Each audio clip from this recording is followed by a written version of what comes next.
Yego Uganda nenyuma. Owaye akateteye enkalabye wadde kalimu kale eringe koti yange enkalabye akaviri nako wakakose wakakole denze enkalabye abali kumpe balowooza mbu no seka bulungi mbalabye abali kumpe baseka bulungi balowooza nti obakuba omwana ina punchline aina rhythm aina rhyme ng'ovudde ku ekyo somesa omwana. You know, I'm working on a documentary. I want to submit in some UNICEF awards, and it's going to be called Gudo, my chapati boy. You know why? Because we've had so many young children join the industry, but how relevant is school in their careers? And one of the people that are featuring on this documentary is Fresh Kid, Felisa the Superstar, Faye. There is Grace. All these are young kids in the music industry, but some of them have failed out with school, and some of them are continuing with school. But how relevant is school in their careers? And that can only be told by what Fresh Kid did at Serena. Fresh Kid wakati siyo wori atali wa Kampala pale. Atana somako ne character wise. Nengelija answering questions. Ndowooza ye yokayokera nti omwana Fresh Kid mamina. Omwana agambye bibiruma champion Gudo. Namwe mulekera oleta bifu wakati w'abaana abato. Omwana yabyo zabyo to use message gugenda mu group olabiki bataddemu. Toyina nawe ekyo nkakasa. Why? Stop bringing beef. Not even bringing. Creating beef amongst younger pupils. Masa on story of Big Eye. The rise of Big Eye. Again. Nayate. Ninera story mu lusetule na story y'omu ku bayimbi gubakubye namwe mulekerawo okutufera ati gwe bwe kituuka ku alien skin tugenda kwekubira wano yabadde mpita byabaddekumanyira gundu mirabye bitambula oba bulimba nammwe nawe amazima muli ogamba omugenzi isima yagamba why would you even come out to just give us nze mu lusetule ngenda duleta nkube n'ekifo gye babadde ne vest nze nange mmanyi nange mbimanyi otolibuulira nze neyamuwadde vest obibuulira mulabi enkuba yatonye tugenda kati munange MunG anti manye ebikukyankalanya MunG mwena abatulaba is one of the youngest rappers between no mugwanga ne Uganda gamba MunG yalundako enkoko ne zimulema so zikyali enkoko nalyako ne mu covid emu ayina enkoko zesewaka by the way olaba kagenti kimwe buli muyimbi I think knows that buli omu yetagayo investment I would say business muyingiriza sente kati investment esooka kufuna mukyala ategeera mu bayimbi mu celebrity world kastofu mukyala anakuzimba kati abakazi tukole tutya kufuna musajja atategeera ng'ayina sente. Because I can give you examples of Nzikwe. Rasta has had how many wives? Or how many women? Banji. Naye? Tategeera. Anyway, so togedeko kone MunG, one of our own MC chair, togedeko kone MunG about the future of Ugandan awards. You can do it in a topic of Ugandan awards. Now you get the future of hip hop. Kat MunG ni musajja ali laid back. Ne MunG ina investments ezamanyi.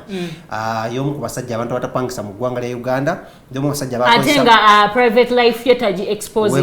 Batonunya bamanyi mukyala wa MunG, batonunya bamanyi abana ba MunG baina. Batonunya katika aliko na wawa bamanyi MunG wa jakola kijasula naye nga alina amaka one of the best naye tebagogete tugogera gwayagala okugategeera genda ku Celeb Jazz with King Smith ku YouTube channel nekera okuwana kati agambye what omwana oyo alimba nnyo MunG egedde mazima MunG agambye alinga ayisizaamu amasa bayimbi baffe mbuno bo Grammy bazitwalira waggulu ng'ate mu nsi z'abazungu mutuufu waliwo abakyawa Grammys mutuufu anti bagamba goyinza okwa Prado gitwalira waggulu naye ng'atenze njirabanga ki nga kagaali so nze MunG wenda kyeyerabidde tugamba is the level bannayuganda batigisiza nnyo Grammy as if they've just happened as if mpya.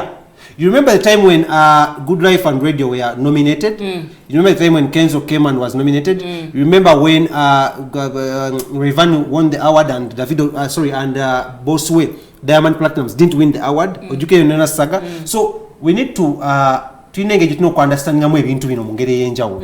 MunG wa comparison ya Grammy mutuufu kubanga ne wane waffe Uganda awards za katwa awards za high people awards zigenda okubeerawo next weekend naye zirimu okusosola awards zonna mu nsi yonna ontegedde bunyo era Grammys zo bamanyikiddwa kubanga they don't celebrate young artists never non-white artists kati nga balaba Justin Bieber kubanga Justin Bieber yayimbidde talinayo award Tupac Shakur yagenda okufa nga talinayo award Selena Gomez talina award Selena Gomez kana katonyo ngera kwa Miley Cyrus young olaba ne Sia talinayo Grammy ngato amani ochekede bunyo kati kiva kanye yavayo najikola ki najikojowera yakamba ntaba natanga muna yegundi yegata akukanye Drake yegata akukanye okubanga nabo tebakiriza because abasajjo bala tolina kyo bagamba they've made their name they've made a lot billions and billions of money out of their music and their fame gogayo otandiko kulonda gundi asinga gundi how and rawa ne tugena mu movie industry eyaba eyebweru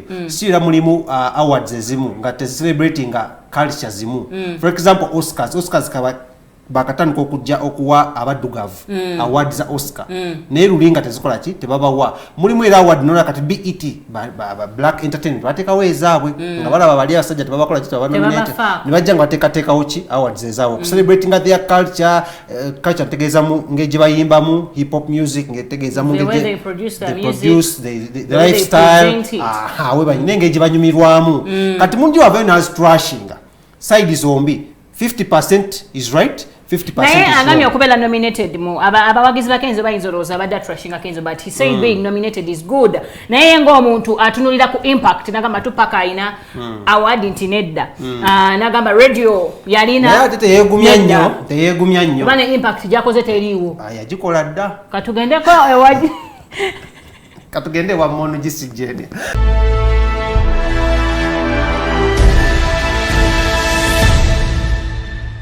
simanyi music bongo omuntu oba esawa zino there is some revenue coming off stage performance off stage not performances how do you get in your music the digital and stuff yes digital agenza aterera tuli bubi as a country because even the terms and conditions YouTube zewa Uganda zewa Tanzania zewa Nigeria because it's a bigger market YouTube, Spotify, Mududo.com, Apple.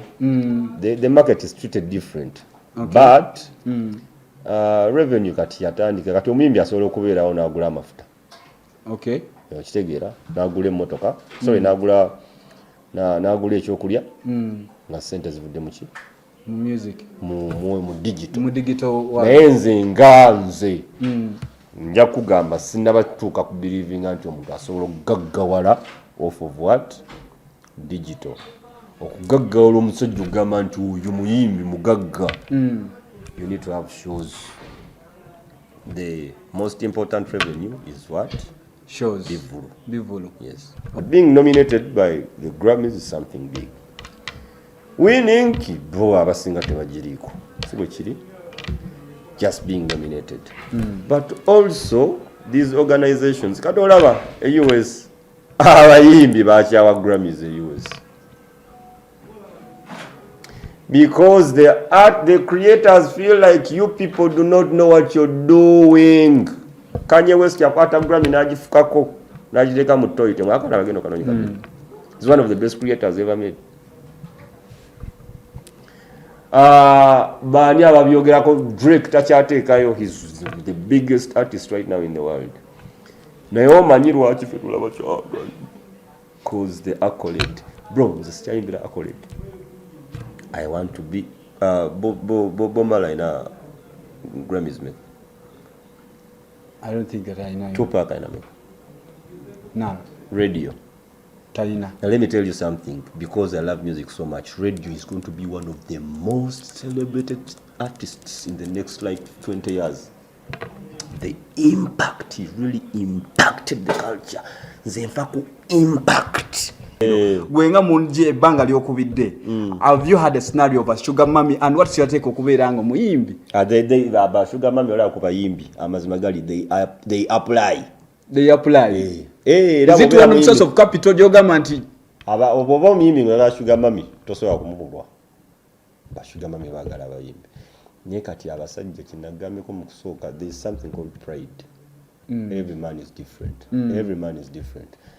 Inze abamanyiko bamanyi kati nze byose bisobola bannange chichi tosobola chichi toyinaawo gundi sina waka toyina chichi so otulira eno figa ogirabirawo figa ezina wako zirawa naye bakawata yino gye batwala ku buku naye nze ng'omuntu omanyi omuntu oba weerabiridde nnyo for a long period. I'm the first born in my family. Okay. I lost my dad at a very young age. I'm a born fighter. And I've used for some time. So naturally, I'm a leader. Katinze. So I put an cousin and fuga. Because sugar mommy, I'm not fuga. Yeah, bro, you are not, I'm telling you, you're not man enough. Mumakagani, sugar mommy. Because tukize tugane, abasajja abategeera bamanyi mbu aina sente yabeerani boss yabeera mwami amaka ayira bagamba abasajja abakulu bangamba there is no democracy in a home todanga no kirooza mbu waliwo ki democracy tewali democracy aina power yakola mati oloza takubye baggulu n'eri official there is no independence there is no independence the voice never bamugira nyabo zex anyola gwakowa there's no nakola interview natugamba nti munnaye kitufu ye bamuwasa era ali mukuddayo wa mukyala kufumba but there is nowhere in the Bible that it is written to omusajja yawasa. It is just the African setting. Toveyo awatamanyi Grammy you can't be independent in a sugar mommy's home. You can't have the dependency. I second. No, you can't have the independence, but you always have the dependence. And so shortly, Atamanyi Grammys, Grammys, these are awards that are annually organized in the United States of America. Okubanga ba celebrating no kusuta abantu abali mu music industry aba achieving from the producers to the audio video bakaliographers bayimbi kasachi banga chiri mu industry ya music. So that is about the Grammys gwabade wakanga tochimanyi. Meanwhile, let's go into a commercial break. Tukena kubanga tukoma access 10 to 11 p.m.